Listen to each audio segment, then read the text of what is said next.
Mga kandidato ng administrasyon sa pagkasenador, ibinida ni Pangulong Ferdinand Marcos sa Ilocos. Mga pambato ng ibang partido, pinasaringan. Pagkuha sa serbisyo ng koreo sa halip na magsagawa ng Opalan Katok sa bahay ng mga gun owners na expired ang lisensya ng baril, pinag-aaralan ng Philippine National Police. Special session para sa impeachment trial ni Vice President Sara Duterte. Hindi na kailangan ayon kay retired Supreme Court Associate Justice Adolfo Azcuna. Higit 25 local government units nagpahayag ng planong kumuha ng NFA rice at ibenta sa kanilang lungsod ayon sa Department of Agriculture. Lisensya ng rider na nakaligtas sa aksidente matapos mag-Superman stunt sa Marilake, ni-revoke na ng LTO.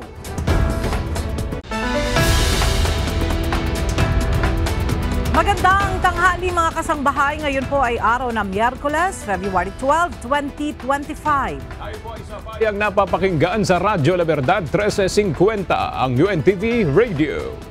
At una sa mga balita ngayong tanghali. Ibinida ni Pangulong Ferdinand Marcos Jr. sa kanilang campaign kick-off rally ang line-up ng administrasyon sa pagkasenador sa darating na eleksyon. Kasabay nito, nagpasaring din ang Pangulo sa mga kandidato ng mga kalabang partido. Narito ang report ni Nel Maribuho.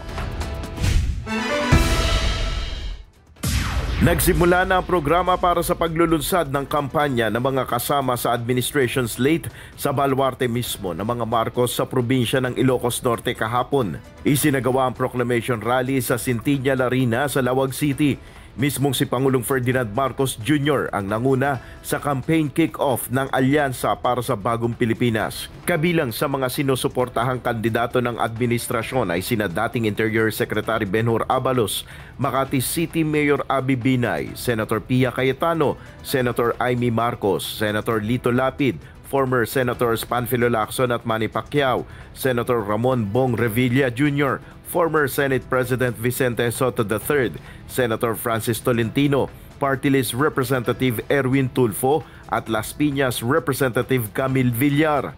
Kumpleto ang 12 senador na dumalo sa kick-off rally. Ibinida ni Pangulong Marcos ang integridad ng mga kandidato ng administrasyon. Bukod po dyan, tignan niyo po ang record ng ating mga kandidato. Wala sa kanila ang may bahid ng dugo dahil sa tukhang. Wala sa kanilang kasabwat sa pagbulsa ng sako-sakong pera, pinagsamantalaan ang krisis ng pandemya, pinabayaan ang ating mga kababayan na magkasakit at mamatay. Wala sa kanila ang mga pumapalakpak sa China at natutuwa pa kapag tayo ay binobomba ng tubig. Tinatamaan ang ating mga Coast Guard. Nagpasaring naman ang Pangulo sa ibang mga kalabang kandidato. Nagtataka nga ako, parang yung mga iba na naging kandidato, nag-deliver lang yata ng suka, nabigyan na ng certificate of candidacy. Dahil wala naman natin, walang ikukumpara sa ating mga kandidato. Matapos ang Grand Proclamation Rally sa Lawag, magsisimula ng mag-ikot ang koalisyon sa iba't ibang lugar sa bansa. Nel Maribuhok, UNTV News and Rescue. Diyos ang aming sandigan, serbisyo publiko ang aming pinahalagahan. Edukasyon at kapakanan ng publiko. Ito ang nais ni na dating Senator Benigno Baam Aquino at Francis Kiko Pangilinan na tutukan ng pamahalaan. Sa kanilang campaign kick-off rally kahapon, sinabi ng dalawang independent candidates na sa halip na pagtuunan ang pamumulitika sa gobyerno, bigyan na lang ng panahon ang mga serbisyo at proyektong higit na pakikinabangan ng publiko. Narito ang report ni Asher Cadapan Jr. Sinimulan na ng mga dating senador na sina Bam Aquino at Kiko Pangilinan ang kanilang pangangampanya sa Cavite. Dito inilatag ng dalawang senatorial candidates ang mga kabilang sa mga nais nilang magawa kung makabalik sa pwesto. Binigyan diin ni Aquino ang pagbuo nila ng batas para sa libreng kolehiyo noong siya ay senador taong 2016. Ngunit pinuna rin nito ang budget cut sa edukasyon ngayong 2025 kung saan 3 bilyong piso ang aniyay natanggal para sa libreng kolehiyo. 50,000 students po ang 3 billion pesos. Ibig sabihin po niyan, may mga kabataan tayo kailangan mag-drop out dahil kulang po ang pondo sa batas natin. Kaya ako po, hindi pa tapos ang mission ko. Nagawa po natin ang libreng kolehiyo, pero nais po natin makita na pupondohan, ini-implement ng walang kinikilingan, walang pinapaboran, at higit sa lahat, lumalaki kada taon. Inilahad naman ni Pangilinan ang kanyang saloobin sa gitna ng mga malalaking kontrobersiya at isyong politikal sa bansa. Kabilang na dito ang mga pagdinig sa Kongreso at ang impeachment case. Habang nangyayari ang lahat ng ito, dumadaing naman ang ating taong bayan. Dumadaing sa kawalan ng sapat na kita at trabaho, sa mataas na presyo ng pagkain at mga bilihin, sa kawalan ng panggastos sa gamot. Dahil dito, lalo akong nakumbinsi na ang ating sinimulang gobyernong tapat, angat buhay lahat noong 2022 ay talagang hindi pa tayo tapos. Si Pangilinan ay tatakbo sa ilalim ng Partido Liberal habang si Aquino naman ay sa katipunan ng Nagkakaisang Pilipino o KNP Party. Sinuportahan ito ng ilang personalidad gaya ni dating Vice President Leni Robredo at dating Senador Laila de Lima. Pero, hindi pwedeng manatili na lang tayo sa pagkabigo at paninisi. Dahil hindi naman natapos ang laban noong 2022. At hindi rin doon natapos ang ating tungkulin bilang mga Pilipino. Hindi tayo pwedeng tumigil. Hindi naman sumabay sa unang araw ng paglulunsad ng kandidatura sa national positions ang Partido ng Demokratikong Pilipino Lakas ng Bayan o PDP Laban. Sa halip ay isasagawa nila ang kanilang proclamation rally bukas February 13 sa San Juan City. Kabilang sa mga kandidato ng partido na pinamumunuan ni dating Pangulong Rodrigo Duterte ay ang mga incumbent senator na sina Ronald Bato de la Rosa at Christopher Bongo. Kasama rin dito sina Sagip Party List Representative Rodante Marcoleta, Atty. Jesus Hinlo Jr., Atty. Raul Lambino, Atty. Jimmy Bontoc, aktor na si Philip Salvador at Apollo Quiboloy. Samantala, sa Maynila naman pumuesto ang Koalisyong Makabayan. Isa-isang pinakilala ang kanilang senatorial lineup kabilang sina Representatives Arlene Brosas at Franz Castro. Gayon din sina Liza Maza, Teddy Casino, Modi Floranda at 7 iba pa. Asher Cadapan Jr., UNTV News and Rescue. Diyos ang aming sandigan, serbisyo publiko ang aming pinahalagahan. Kompleto na ulit ang 7 miyembro ng Commission on Elections o Comelec-An Bank mahigit 2 buwan bago ang 2025 elections. Formal nang nanumpa ngayong umaga ang pinakabagong commissioner na itinalaga ni Pangulong Ferdinand Marcos Jr. May report si Dante Amento live.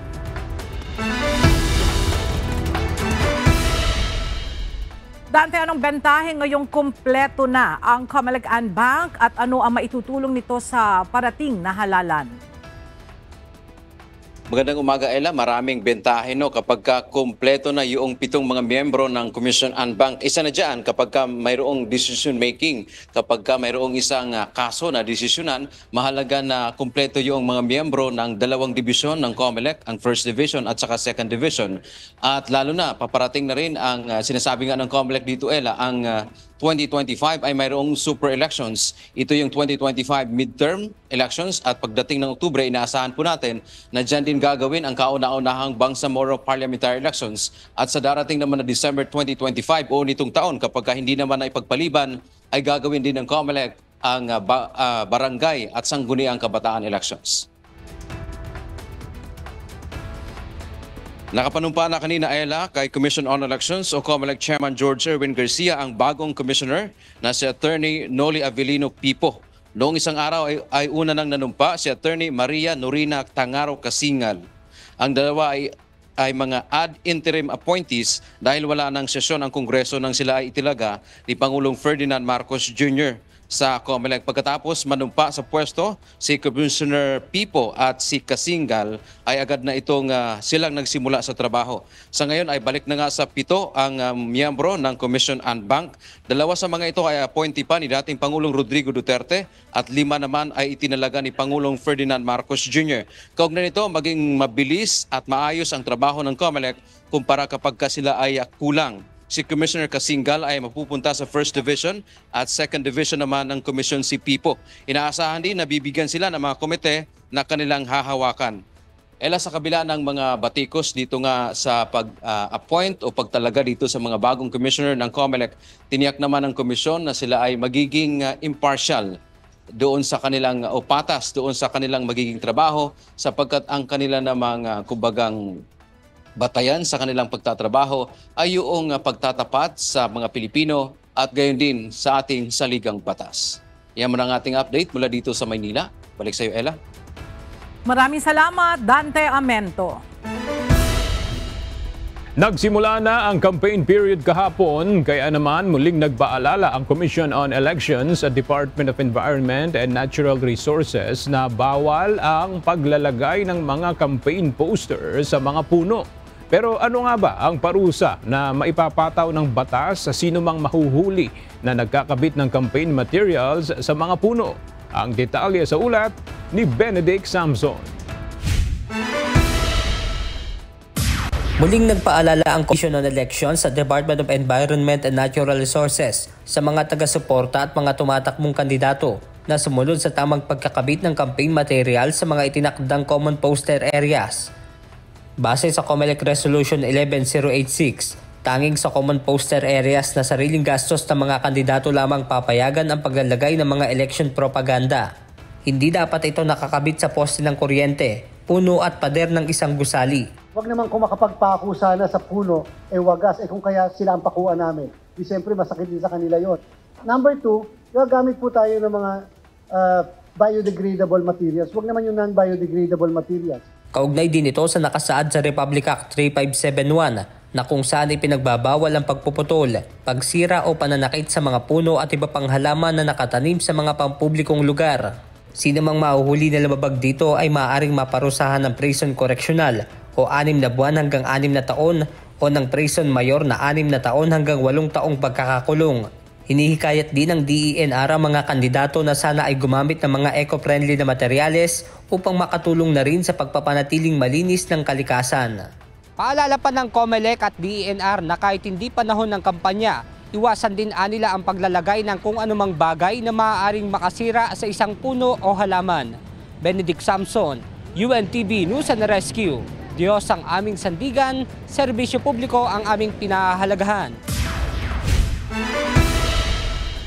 Panahon na ang pangangampanya o campaign period para sa mga kandidatong senador at party list. Kaya kailangan na magparehistro sa Bureau of Internal Revenue ang lahat ng mga kandidato sa eleksyon ngayong taon bilang suporta sa kanilang Statement of Contributions and Expenditures o SOSE. Ang detalye sa report ni Jed Neresina. Nagbabala ang Bureau of Internal Revenue ngayong campaign period sa mga kandidato maging sa influencers na mag-e-endorso sa kanila. Ayon sa BIR, may obligasyon sa buwis ang mga nabanggit na personalidad na mahigpit na babantayan ng komisyon at nakahanda ang kaukulang parusa sa mga lalabag.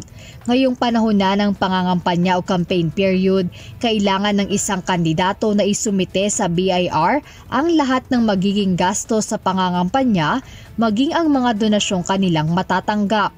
Kabilang narito ang political advertisement, campaign materials at iba pang election paraphernalia. Ang obligasyon po natin ay mag-issue ng mga resibo sa mga magdo-donate sa inyo. At pangalawa na rin ay mag-withhold doon sa mga suppliers na gagamitin ninyo kapag halimbawa may bibilin kayo, babayad kayo ng mga posters ninyo, yung mga ads ay dapat nag-withhold po tayo. para masigurado na bayad ang buwis ng mga suppliers. Ayon kay BIR Commissioner Romeo Lumagi Jr., kung ang kandidato ay hindi magsusumite o mag-i-issue ng resibo sa kanyang natanggap na donasyon o campaign expenses, violation ito sa tax code at maaari silang i-report ng BIR sa Commission on Elections at maharap sa kaukulang parusa. Bukod sa mga kandidato, sinabi ni Commissioner Lumagi Jr. na kinakailangan din ng online influencers o online personalities na kukunin para mag-endorso ng mga kandidato na magbayad ng buwis. Kinakailangan as long as kung bayad sila, definitely kinakailangan nilang magbayad. In fact, dapat matagal na rin natin yan na panawagan sa mga influencers at sa mga online sellers na magrehistro. Lalo na kapag ang dami na alam natin na malaki ang kinikita. Nakatutok ang BIR sa tax compliance ng mga social media influencer na mag-e-endorso ng mga kandidato sa eleksyon. Matatawag na tax evaders, ang mga personalidad na hindi susunod sa mga kaukulang batas sa pagbabayad ng buwis. Mapapatawan din sila ng mga kaukulang parusa at posibleng maharap sa kasong kriminal. Jed Neresina, UNTV News and Rescue. Diyos ang aming sandigan, serbisyo publiko ang aming pinahahalagahan. Pinag-aaralan ng Philippine National Police ang pagkuha sa serbisyo ng koreo sa halip na magsagawa ng Oplan Katok sa bahay ng mga gun owners na expired ang lisensyaan ng baril. Ito ay bilang tugon sa agam-agam ng Commission on Elections na magamit ang Oplan Katok sa harassment ngayong election period. Narito ang report ni Lea Ilagan live.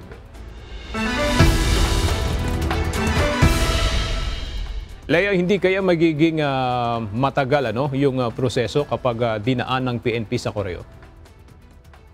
Yan din ang isa sa sinasabi ng Philippine National Police at bukod pa dyan, yung gastos o magagastos ng pambansang pulisya kapag idinaan nga sa koreo itong pagpapaalala sa mga gun owners na expired na ang kanilang lisensya. Sa ngayon, isinasapinan na nga ng Philippine National Police ang mga panuntunan hinggil sa Oplan Katok o ang kampanya ng PNP kontra loose firearms. Ito ay matapos na humingi ng guidelines ng Commission on Elections kaugnay naman sa ginagawang pangatok ng mga pulis sa bahay ng mga gun owners na expired na ang lisensya ng baril. Mayroon kasing agam-agam ang Commission on Elections na maggamit ang naturang hakbang sa harassment ngayong election period. Ayon kay Police Regional Office 3 Director at concurrent PNP spokesperson, Police Brigadier General Jean Fajardo, kinukonsidera ng PNP ang paggamit ng koreo para i-remind ang mga gun owners na kailangan na nilang mag-renew ng LTAP at ng firearms registration. Ito'y sa halip na puntahan nga isa-isa na mga local police ang bahay ng mga gun owners na paso na ang lisensya ng baril. Gayunman aminado si General Fajardo na dagdag gastusin ito sa PNP dahil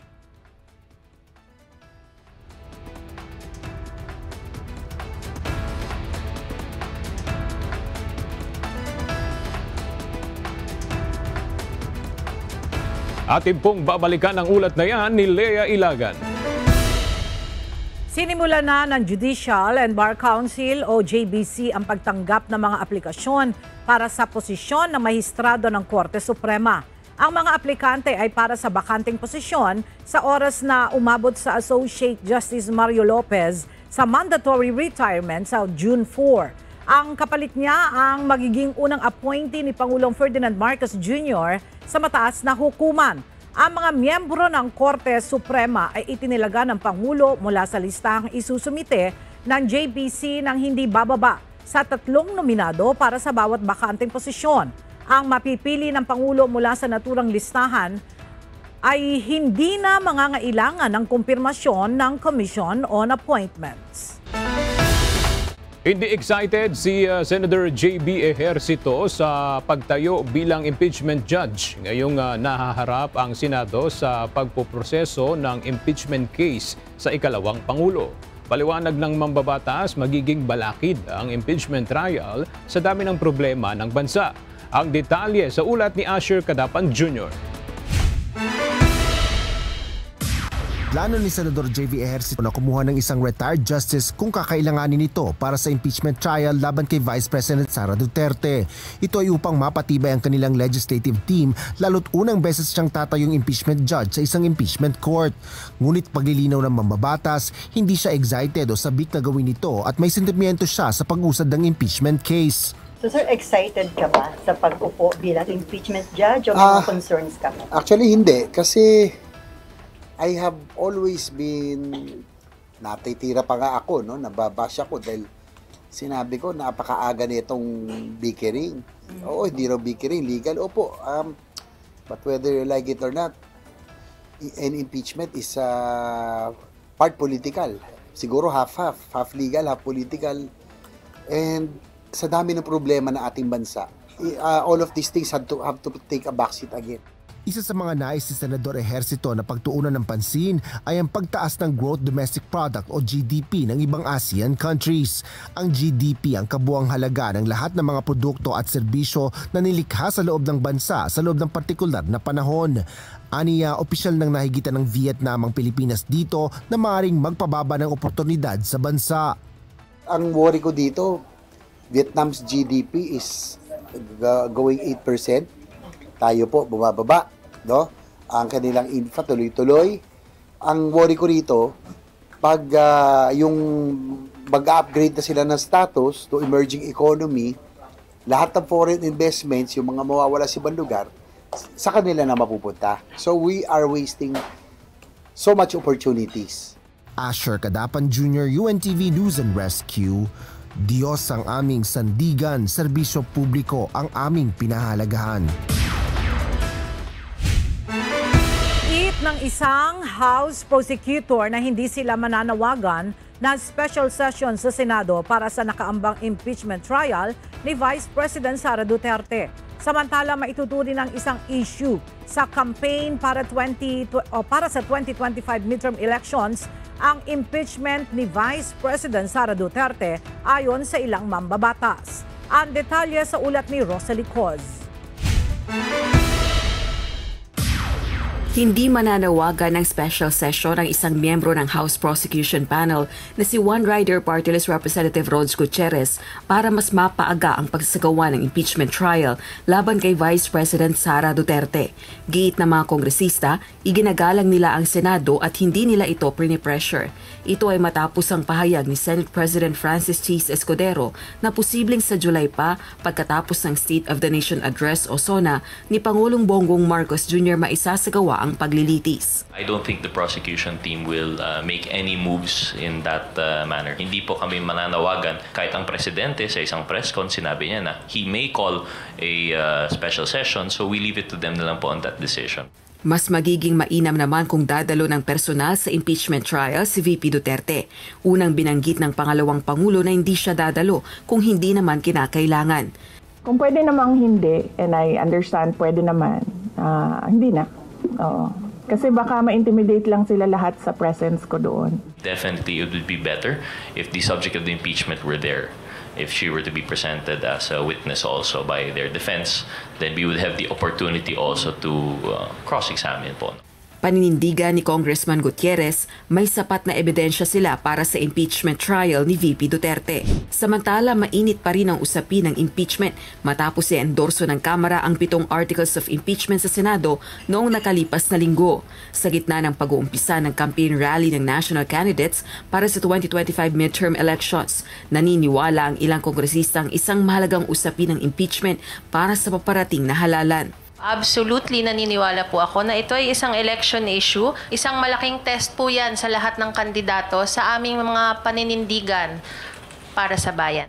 Ayon naman kay One Rider Party List Representative Gutierrez, sa pamagitan nito makikita ang paninindigan ng mga kandidato. At least ngayon, magkakaroon tayo ng issue kung ano po ang tingin ng ating mga kandidato sa impeachment complaint. And mas makita po natin kung ano ang kanilang stand, ano po ang nilang gagawin, ano po ang kanilang mga personal convictions. Para naman kay Congresswoman Zamora na isang miyembro ng House leadership, dapat mapakinggan mula sa mga kandidato kung papaano nila mapapanagot ang mga opisyal ng gobyerno na umaabuso umano sa kanilang kapangyarihan. Dapat nating tanungin ng ating mga ihinahalal kung papaano ba, kung dapat bang panugutin ng mga tao patungkol sa pagwawaldas ng pera ng bayan, patungkol sa hindi pagsunod sa saligang batas. Parehong endorser ng articles of impeachment sina Zamora at Gutierrez. Rosa Licoz, UNTV News and Rescue. Diyos ang aming sandigan, serbisyo publiko ang aming pinahahalagahan. Iginiit ni retired Supreme Court Associate Justice at dating miyembro ng Constitutional Commission na si Adolfo Azcuna na hindi na kailangang magpatawag ng special session ang Senado para sa impeachment trial ni Vice President Sara Duterte. Kinakailangan lang mag-convene ang Senado bilang tribunal para sa impeachment bago pa mag-adjourn sa June 30 o sine-die adjournment ng 19th Congress. Ang kabuuan ng detalye ihahatid ni Rosa Licoz live.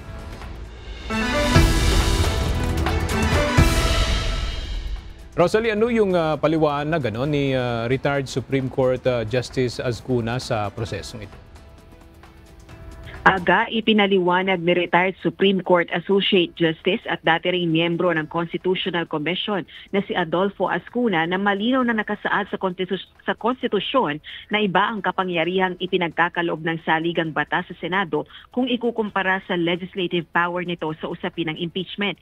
Sa gitna ito ng pahayag ni Senate President Francis C. Escudero na posibleng pagkatapos na ng State of the Nation Address o SONA ni Pangulong Bongbong Marcos Jr. sa July, posibleng masimula ng paglilitis kay Vice President Sara Duterte kaugnay ng 7 articles of impeachment na iniendorso ng Kamara.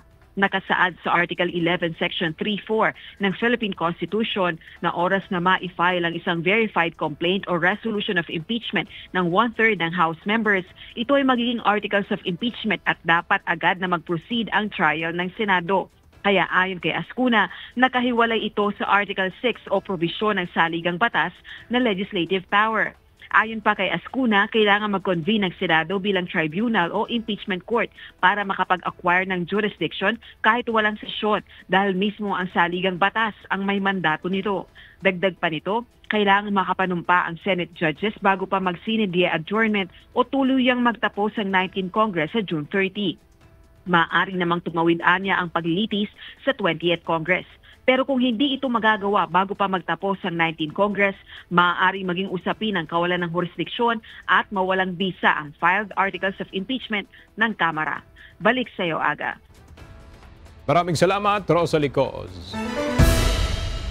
Formal nang sinampahan ng National Bureau of Investigation o NBI ng mga reklamong inciting to sedition at grave threat si Vice President Sara Duterte. At para sa ibang detalye, makibalita tayo kay Benedict Samson live. Benedict, saan isinampa ng NBI ang mga reklamo laban kay VP Sara? Magandang tanghali, Ella, na isumite na nga kaninang umaga ng National Bureau of Investigation sa Department of Justice ang reklamo laban nga kay Vice President Sara Duterte. Ayon kay NBI Director Jaime Santiago, nakapagdesisyon na sila kasama ang 5 abogado ng NBI na sampahan ng inciting to sedition at grave threat si VP Sara. At dahil nasa DOJ na ang naturang reklamo, titimbangin naman ang kagawaran kung sufficient ang kanilang nakalap na ebidensya. Ayon pa nga kay Director Santiago, yung Zoom meeting na kung saan nangyari yung pagbabanta ni VP Sara kina Pangulong Ferdinand Marcos Jr., First Lady Lisa Marcos at House Speaker Martin Romualdez ang kanilang ginamit bilang ebidensya. Kaya rin anya ipinatawag ang mga media at vlogger na dumalo sa nasabing meeting ay para makakuha sila ng statement. Pakakasian nila kabilang sa dumalo sa nasabing Zoom meeting ang inutusan ng ikalawang Pangulo. Pagtitiyak naman ng NBI na nais nilang mapanatili ang pagiging patas, apolitical at walang pinapanigan at wala rin anilang nag-uutos sa kanila. Sa inilabas nga statement ni Vice President Sara Duterte ay inasahan na nga niya itong pag-action ng NBI sa DOJ. At yan muna ang ating update mula rito sa Pasay City. Balik sa inyo dyan, Ella. Maraming salamat, Benedict Samson. Natuklasan ng National Bureau of Investigation o NBI ang isang bodega sa Bukawe, Bulacan na umano'y nag-iimbak at muling nagbebenta ng mga lumang imported rice bilang premium grade. Nadiskubre ng mga otoridad ang toni-toniladang inangkat na bigas na itinago ng higit 2 taon. Nabatid din na hinaluan ito ng artificial fragrance upang magmukhang dekalidad. Ayon kay NBI Chief Jaime Santiago, ito ay malinaw na kaso ng hoarding at posibleng magdulot ng panganib sa kalusugan dahil hindi tiyak kung ligtas pa itong kainin. Sinisiyasat din ng NBI kung legal ang pagkakakuha ng bigas habang nakikipag-ugnayan sa mga lokal na otoridad ang nasabing ahensya upang kasuhan ang may-ari ng bodega. Muling nagsagawa ng market monitoring ang Department of Agriculture kasama ang Department of Trade and Industry sa isang pamilihan sa Quezon City. Ito ay para masigurong tama ang presyong ipinapataw sa mga pangunahing bilihin sa palengke. Inihayag din ng DA ngayong araw na may mga lokal na pamahalaan na rin ang nagpahayag na kukuha ng bigas mula sa National Food Authority kasunod ng deklarasyon ng Food Security Emergency sa bansa. Ang detalye ng balita ay hatid ni Jed Naresina live. Jed, ano-anong LGU ang nagsabi na sa NFA o DA na kukuha ng bigas at ibebenta sa kanilang mga lungsod? Ella, marami na o higit 50 LGUs na yung nag-signify sa NFA na kukuha sila ng bigas at posibleng ibenta nila ito sa kanilang mga lungsod. Ito ay matapos ngang ideklara noong nakaraang linggo ng Department of Agriculture yung National Food Security Emergency. Ayon kay Agriculture Secretary Francisco Chu Laurel Jr., kasama rito yung ilang lungsod sa National Capital Region gaya ng San Juan City, Navotas City, kasama rin aniya yung Iloilo City at iba pang mga lungsod mula sa iba't ibang rehiyon sa bansa. Hindi pa nare-release ang buffer stock ng National Food Authority sa mga lokal na pamahalaan. Dahil sinabi ni Secretary Laurel, kinakailangan pa nilang ayusin ang mga kaukulang dokumento para dito. Aniya kailangan pa ng Memorandum of Agreement sa LGU at Food Terminal Incorporated o FTI na ngayon ay ongoing na ayon sa kalihim. Dagdag pa ng DA na inaasahan na sa susunod na linggo ay ma-release na nila ang mga bigas mula sa NFA para masimulan na rin itong maibenta sa iba't ibang mga lungsod. Ipinahayag din ni Secretary Laurel na posibleng bawiin nila ang deklarasyon ng Food Security Emergency sa bansa. Paliwanag ng kalihim, ito ay kung mapababa na nila ang maximum retail price ng imported na bigas sa range na 42 pesos hanggang 45 pesos. Kasalukuyan ay nasa 55 pesos ang maximum suggested retail price ng mga imported na bigas sa mga pamilihan sa Metro Manila. Bukod pa rito para ma-lift ang food security emergency, kailangan ay mabawasan din nila ang buffer stock ng NFA. But the other more pressing problem for the DA is yung NFA warehouses talaga natin is sobrang puno. Hindi kami makabili ng bigas. Ang palay ay dahil wala kaming paglalagyan, kaya kailangan ma-clear out ito. So that's the other trigger. Pag na-move out na itong almost 300,000 tons na to, then we can already stop the rice emergency. Sorry.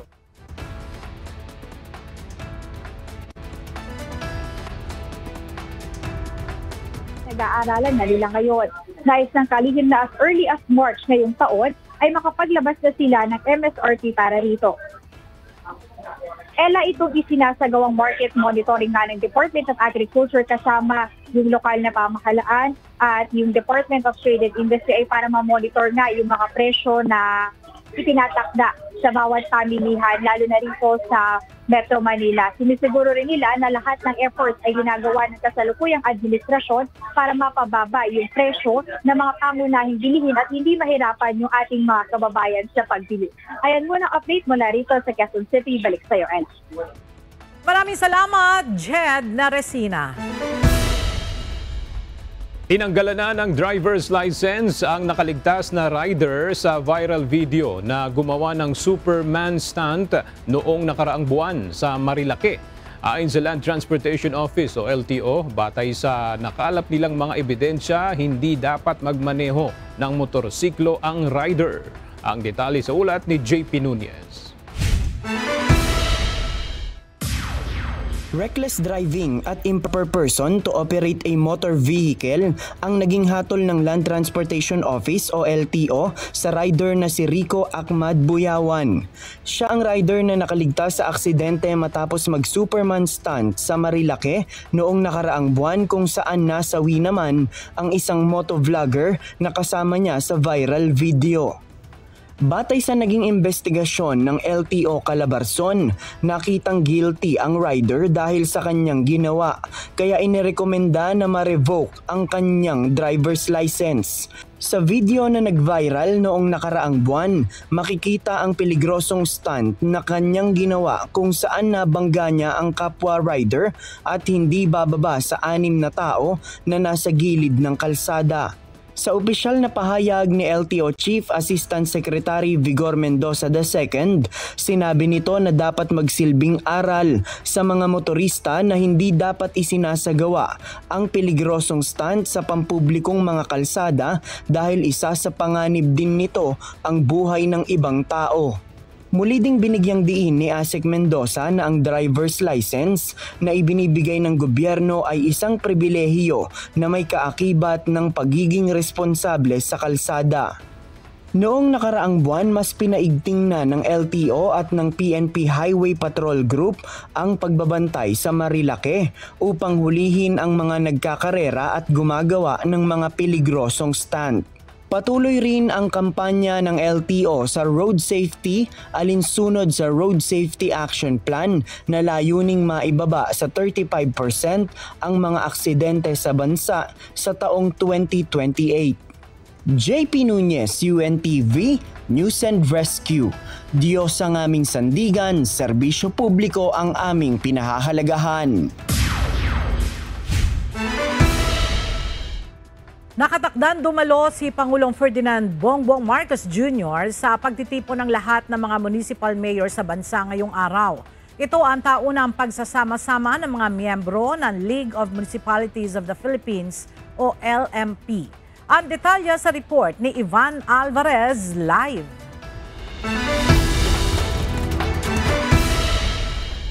Ivan, ano ang inaasahang gagampanan ni Pangulong Ferdinand Marcos Jr. sa event na ito? Yes, Ella, sa isinasagawang pagtitipon-tipon ngayon ng mga alkalde dito sa The Manila Hotel ay inaasahan na dadalo si Pangulong Ferdinand Marcos Jr. upang magbigay ng mensahe sa mga alkalde bilang panauhing pandangal at keynote speaker dito sa pagtitipon-tipon. Inaasahang hihikayatin ng Pangulo ang mga alkalde na patuloy na isulong ang ikauunlad ng kani-kanilang nasasakupan. 4 na araw ang ginaganap na event ng League of Municipalities of the Philippines o LMP na nagsimula nitong Lunes, February 10 at magpapatuloy hanggang bukas, February 13. Tema ngayong taon ang Legacy of Leadership, Sustainable Future, Leaders Building Together for National Progress. Layunin nitong pagtuunan ng pansin ang tungkulin ng mga lokal na pamahalaan sa pangmatagalang pag-unlad ng bansa. Para sa araw na ito, bukod sa mga talakayan pagdating sa iba't ibang programa at inisyatibo sa pagitan ng bawat mayor, bibigyan din ng punong ehekutibo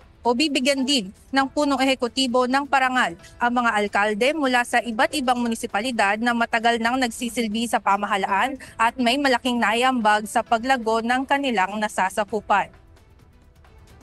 Mahalaga itong isinasagawang event sa pagitan ng mga lokal na leader upang makapagbahagi ng kani-kanilang mga karanasan at matuto sa isa't isa upang mapaunlad pa ang bansa. Yan muna ang update mula dito sa Maynila. Balik sa inyo dyan, Ella. Salamat, Ivan Alvarez.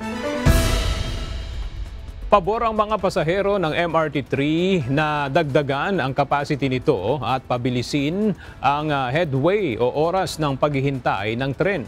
Ayon sa MRT3 management, target nilang magkaroon ng improvement sa railway system sa Hunyo ngayong taon. Mula sa Quezon City, alamin natin ang detalye kay JP Nunez live.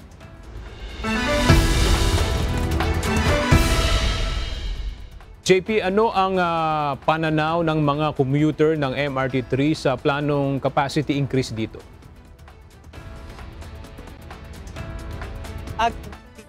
Dun sa perspektibo ng mga pasahero o commuter na nakausap natin sa MRT3, mas inaasahan nila na mas magiging maginhawa yung kanilang biyahe kapag nadagdagan ng capacity yung MRT3. Dahil nga meron daw mga istasyon na napupuno agad ng mga pasahero, lalo na kapag rush hour.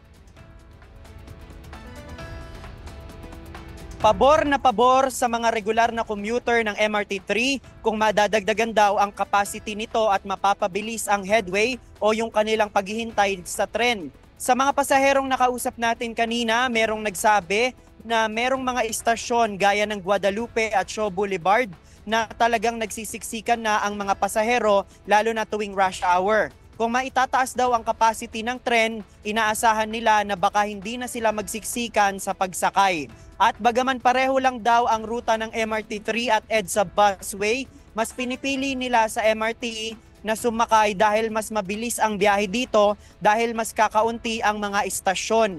Sa isang panayam kahapon, sinabi ni DOTR MRT3 General Manager Engineer Oscar Bongon na dadagdagan ng nasa 33% ang capacity ng MRT3 sa pamamagitan niyan ng pagde-deploy ng mga 4-car train sets. Ang target ng MRT management ay sa buwan ng Hunyo ngayong taon.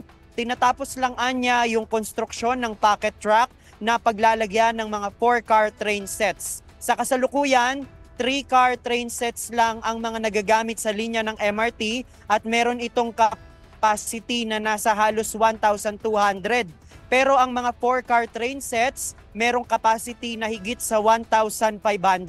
Sa ngayon, umaabot ng nasa 4 na minuto hanggang 5 minuto ang paghihintay bago dumating ang kasunod na tren. Ayon nga sa management ng MRT3, sa ngayon nagkakaroon na rin ng increase dun sa kanilang ridership kaya kailangan na ding dagdagan yung kanilang capacity. Sa ngayon, umaabot ng nasa halos 250,000 yung ridership sa MRT3 kada weekdays at naglalaro naman sa mahigit 200,000 hanggang 350,000 kapag weekends. Sa ngayon, yan muna ang ating latest live. Balik sa iyo, Aga. Alright, maraming salamat, JP Nunez. Muling pinagtibay ng US military ang pakikipag-alyansa nito sa Pilipinas. Sa isang tawag sa telepono, nagkausap sina Joint Chiefs of Staff Chairman General C.Q. Brown Jr. at si Armed Forces of the Philippines Chief of Staff General Romeo Browner Jr. Pinag-usapan ng dalawang opisyal ang iba't ibang military modernization initiatives at mga posibleng lokasyon para sa Enhanced Defense Cooperation Agreement o EDCA. Nagkaisa din ng dalawang opisyal sa mga hakbang na magpapalago ng lawak at kapasidad ng mga joint exercises US at Philippine Military Force sa bansa.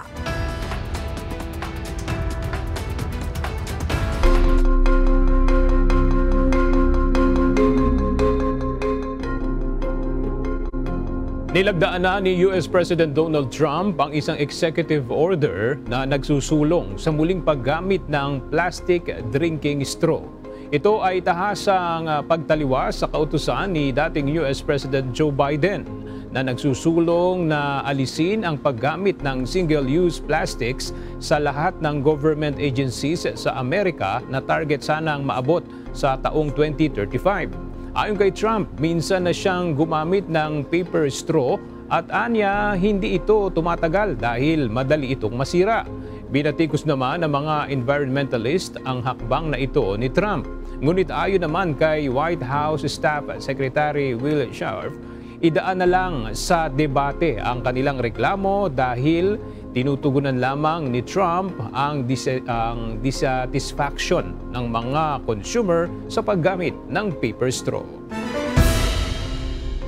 Naglunsad ng programa ang World Health Organization na magbibigay ng libreng gamot laban sa childhood cancer sa mga low at mid-income countries. Layo ng programa na mapataas ang survival rate sa mga batang may sakit na cancer. Sisimulan ngayong taon ang pilot phase ng programa kung saan uunahin ang mga bansang Mongolia, Uzbekistan, Ecuador, Jordan, Nepal at Zambia. Target ng programa na mabigyan ang nasa 5,000 batang may cancer na nasa 30 ospital sa nabanggit na mga bansa. Inaasahan naman ng WHO na makikiisa rin ang iba pang bansa sa programa at maabot ang nasa 120,000 na children with cancer sa susunod na 5 taon. Patuloy ang isinasagawang retrieval operation ng mga otoridad sa mga sakay ng bus na nahulog sa isang kontaminadong ilog sa Guatemala nitong Lunes. Ayon sa ulat, nawalan ng kontrol ang driver ng bus habang bumabiyahe patungong Cabecera mula sa San Agustin, Acasag, Guastlan. Bumangga ito sa ilan pang sasakyan at bumasag ng railing bago tuluyang nahulog sa bangin na may 20 metro ang taas. Iniimbestigahan na ngayon ang sanhi ng trahedya.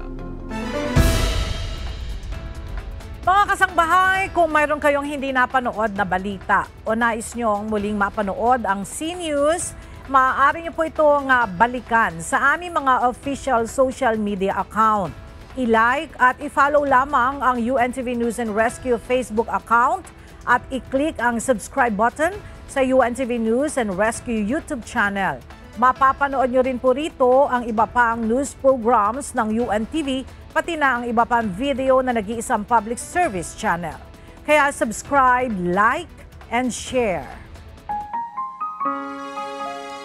At sa ating pong iiwang mga salita ng Diyos na ating sandigan mula sa Aklat ng Awit, Kapitulo 20, versikulo 1 na nagsasabi, ang Panginoon ay sumasagot sa iyo sa araw ng kabagabagan.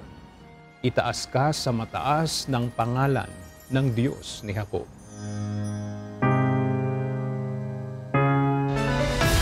At yan ang mga balitang aming tinutukan at inaksyonan dahil sa aming pagbabalita, una, ang pagkalinga sa kapwa. UNTV C-News, may balita saan mang panig ng daigdig. At dito sa UNTV, Diyos ang aming sandigan, serbisyo publiko ang aming pinahahalagahan. Magandang tanghali.